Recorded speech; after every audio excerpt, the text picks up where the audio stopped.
से पाकिस्तान की तरफ से सीज फायर वायलेशन की गई, उसके जो सीज फायर वायलेशन की गई उसका मुंह तोड़ जवाब भारतीय फौज ने दिया। इस वक्त ये जो तस्वीरें आप देख रहे हैं ये अखनूर सेक्टर की है, जहां पे बिग जो गन है बड़े यहां से फायर किया गया था और पाकिस्तान के कई पोस्ट यहां से तबाह किए गए। ये आप देख सकते हैं लाइव इस वक्त तस्वीरों में कि किस तरह से यहाँ पे जो आर्टिलरी डिवीजन था वो तैयार था पाकिस्तान को मुंह तोड़ जवाब देने के लिए।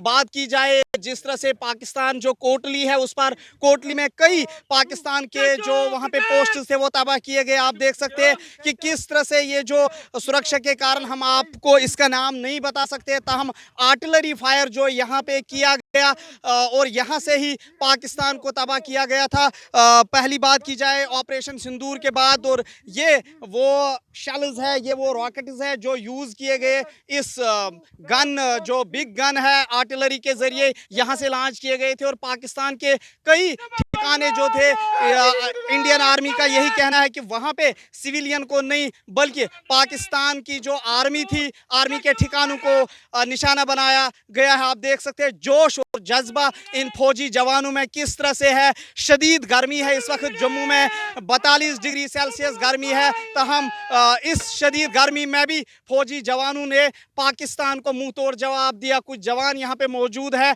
जिन्होंने यहाँ से पाकिस्तान के खिलाफ फायर किया, इनसे बात करेंगे। जी सर, जिस तरह से पाकिस्तान की तरफ से भी गोलाबारी हो रही थी, काफ़ी तेज़ अंधाधुंध हमने देखा पुंछ में या इस सेक्टर में, किस तरह आपका जवाब यहाँ से?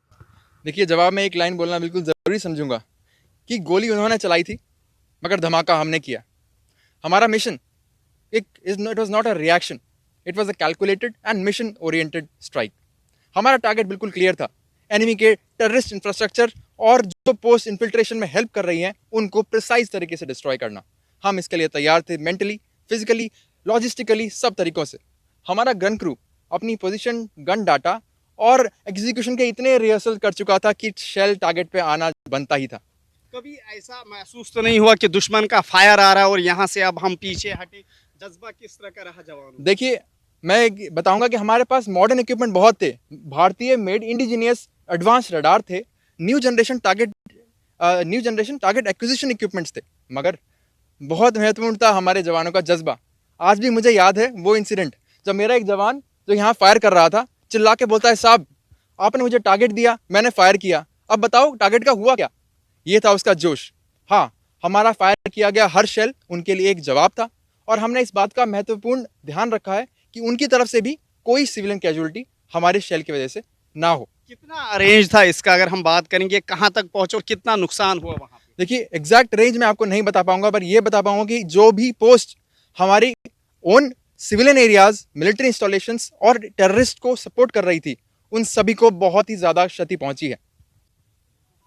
तो स्पॉट पे मौजूद है मेरे साथ लेफ्टिनेंट कर्नल जो इस ऑपरेशन की निगरानी भी कर रहे थे, इनसे बात करेंगे। जिस तरह से यहाँ से फायर किया, पाकिस्तान के जो चौकियाँ है उनको तबाह किया, किस तरह का जोश जज्बा है? ऑपरेशन सिंदूर में हमारा लक्ष्य और हमारा टारगेट बिल्कुल क्लियर था।